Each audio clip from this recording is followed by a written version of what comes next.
উপস্থিত আছেন। এখন রিসার্চ কেন্দ্রীয় নবনির্বাচিত কেন্দ্রীয় নির্বাহী কমিটির পক্ষ থেকে বিএনপির পুনরায় বিএনপি চেয়ারপারসন নির্বাচিত হয় মাননীয় দেশনেত্রীকে ফুলের তোড়া দিয়ে বরণ করবেন রিসার্চের কেন্দ্রীয় নেতৃবৃন্দ। যারা আবুল হাসেম রায়ের নেতৃত্বে রিসার্চ কেন্দ্রীয় নেতৃবৃন্দ মাননীয় চেয়ারপারসনকে ফুলের তোড়া দিয়ে বরণ করে দিচ্ছেন।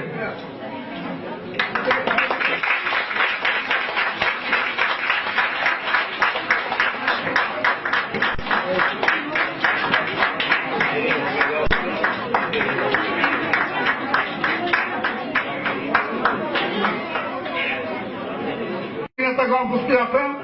এখন রিসার্চ কেন্দ্রীয় নবনির্বাচিত কেন্দ্রীয় নির্বাহী কমিটির পক্ষ থেকে বিএনপির